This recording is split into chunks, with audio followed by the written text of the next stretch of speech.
I'm humbled by the overwhelming engagement of Californians that have united around our message of optimism, our message of audacity. These days, too many politicians want to tell us what can't be done, but our can-do campaign painted in bold colors and big ideas. Guaranteed health care for all, a Marshall Plan for affordable housing, a master plan for aging with dignity, a middle-class workforce strategy, a cradle-to-college promise for the next generation, and more important perhaps than anything else, an all-hands approach to once and for all end child poverty in California.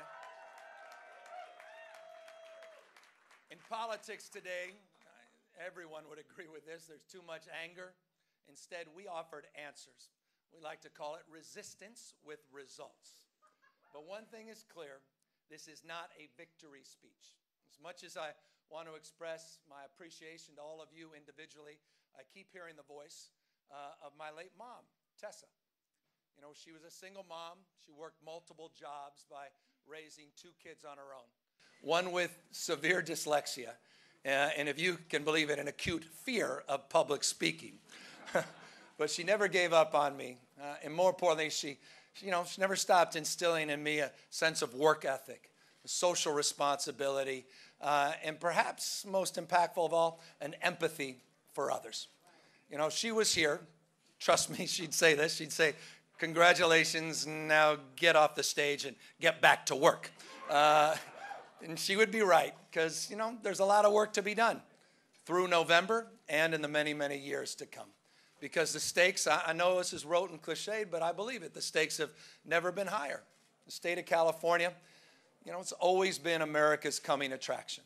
Millions of destinies connected by one dream, to be whoever you want to be. We're a state where we don't criminalize diversity, we celebrate diversity. A state where we don't obstruct justice, we demand justice for everybody. Where we don't regulate a woman's body more than we regulate assault weapons out on our streets. And where we invest in children, Jeff Sessions, invest in children where we don't tear them from the loving arms of their mothers and their fathers. We don't do that. Where we fuel the greatest economic engine the world has ever known. At the same time, we're protecting our environment and protecting our workers. That's California. Look, California's vision and America's values are one and the same. But our values, as you know, are under assault. We're engaged in an epic battle. And it looks like voters will have a real choice this November between a governor who's going to stand up to Donald Trump and a foot soldier in his war on California. Mark my words, I've never backed down from a fight, and neither have you. And we know California at its best will always be better than Washington's worst impulses. You know that great California poet by the name of Kendrick Lamar? I'm just checking you're paying attention. He once said, be humble. Be humble. Well, it's hard not to be humble when you're running to succeed Jerry Brown, one of the most accomplished governors in America. He's put California back on firm fiscal footing. We're no longer a state of stasis. So it's our job. It's our job to grab that baton and sprint boldly towards a brighter future. Starting with this, we can fundamentally no longer tolerate the unjust equilibrium of economic and wealth inequality. We are the most prosperous state in America, but we are also the poorest. The California dream will never be realized until every Californian is sharing in it. It's about equity, it's about sustainability, and it's about time. Time to open the doors to business while creating the job security of a changing workforce. Time to rebuild our infrastructure and make everyday life in California's communities more livable and more affordable.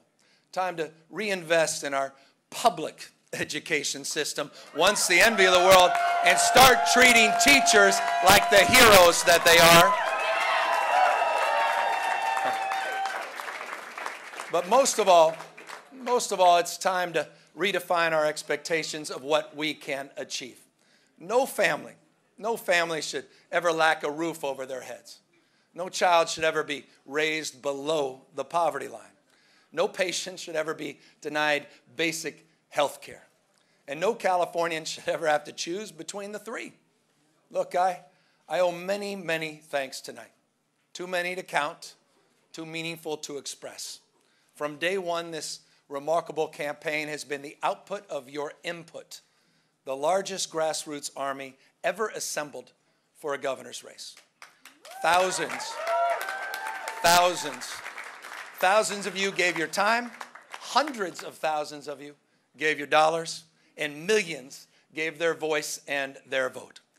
Californians of every color, every creed and community came together, common cause, in many ways reflecting the diversity and dynamism of California itself, proving once and again this timeless axiom that if you want to go fast, go alone, but if you want to go far, go together. So it's in that spirit, that I want to thank the most talented campaign team in America, my dream team, SCN and Adisu, the whole crew. Unbelievable. But I also want to thank my opponents.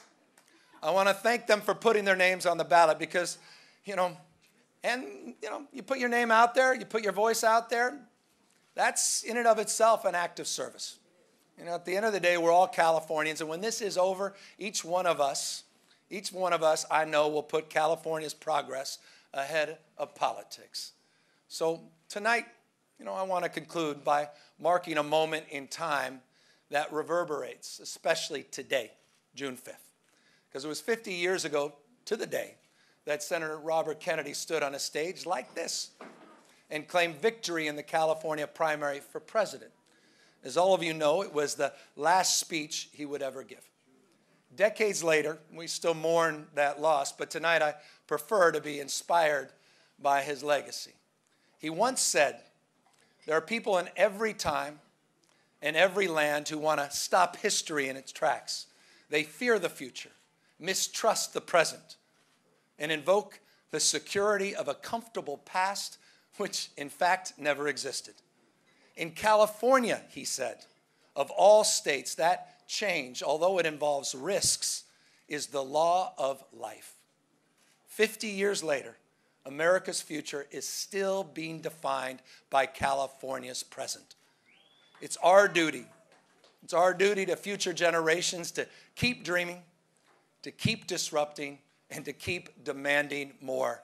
See, for me, courage for a change is more than just a campaign slogan. It's always been and always will be California's truest calling. So thanks to you, tonight, we are one step closer to achieving it. Thank each and every one of you. God bless you. This great state of California, the best is yet to come. Thank you, everybody. Appreciate you being here tonight. Thank you. And to you, my dear.